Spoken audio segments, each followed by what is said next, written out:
যে আপনি যে ধরনের করদাতা অর্থাৎ আপনার যে যোগ্যতা, আপনি ভালো আয় করেন, ভালো পড়াশোনা জানেন, আপনার সম্পদে প্রবৃদ্ধি আছে, তাহলে আপনাকে নির্বাচনের ক্ষেত্রেও দেখতে হবে যে আপনার উপদেশটাও ওরকম কম্পিটেন্ট কিনা। অর্থাৎ আপনার মধ্যে একটা প্রেস্টিজিয়াস নলেজ থাকতে হবে।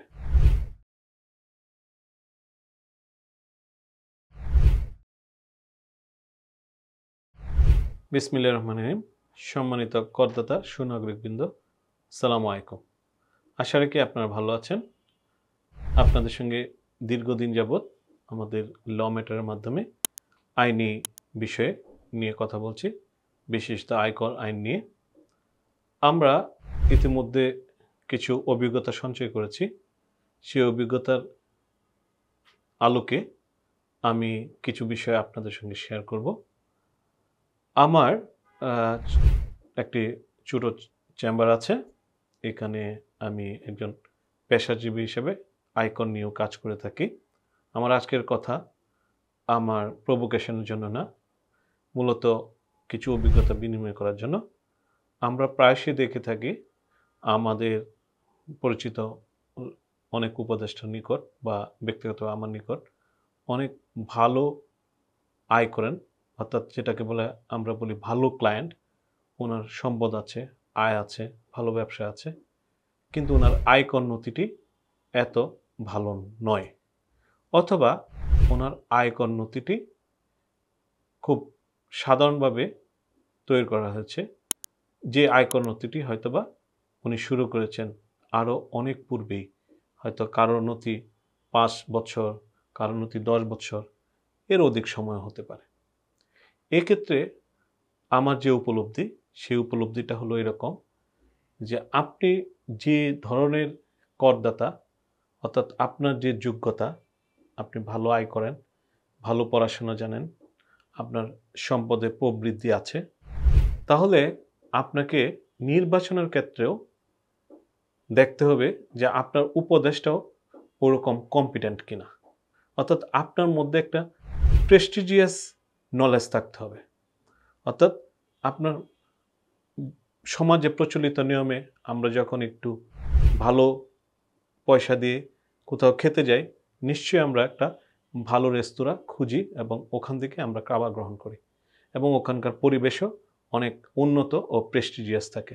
অর্থাৎ ওখানকার সম্মানের যে অভ্যর্থনা, সেটা অনেক প্রেস্টিজিয়াস থাকে। আমি এটা দিয়ে এই কথাই বলতে চাই যে আপনি আপনার আয়কর নথিটি সাধারণ কাজ বা সাধারণ মানের ভাবার কোনো অবকাশ নাই। আপনি এই আয়কর নথিটি তৈরি করার ক্ষেত্রে অবশ্যই আপনাকে বুঝবে, আপনার মর্যাদাকে, সম্মানকে যে কন্টেইন করতে পারবেন যিনি, এরকম একজন উপদেষ্টা নির্বাচন করতে হবে। অর্থাৎ গ্রাম দেশে একটি কথা বলা হয়, যেমন গুড় তেমন মিঠা। আপনি এই ক্ষেত্রে এই সূত্র অবশ্যই অনুসরণ করবেন। আমার বক্তব্যটা এরকম যে আপনি এবং আপনার করদাতা হিসাবে আপনি এবং আপনার কর উপদেষ্টার মান একই কিনা, এই বিষয়টি অত্যন্ত গুরুত্বপূর্ণ। আমরা আমাদের অভিজ্ঞতায় দেখেছি যে আপনি একজন ভালো করদাতা হয়ে আছেন বা ভালো করদাতা হওয়ার অনেক সুযোগ ছিল, কেননা আপনার আয়কর নথিটি খুব সুন্দর করে যত্ন করে করার অবকাশ ছিল, কিন্তু আপনি ভালো কনসালটেন্ট পাননি। হয়তোবা সাধারণ মানের একজন কনসালটেন্ট, আমি সম্মান রেখে বলছি, যিনি কম বুঝেন, কম জানেন, উনি এনবিআর অফিসিয়াল হতে পারেন, অথবা আপনার পরিচিত মধ্যে কেউ হতে পারেন।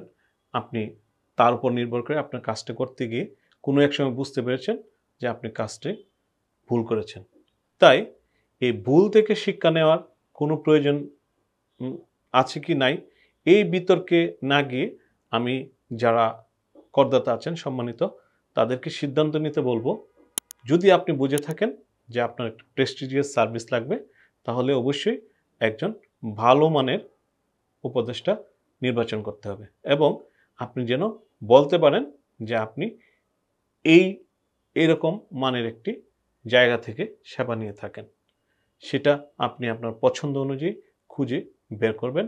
এটাই আপনার দায়িত্ব, কারণ বিখ্যাত একটি সূত্র আছে, লিসপেন্ডেন্স নীতি বলে যে নির্বাচন করা দায়িত্ব যিনি কাজ করাবেন তার।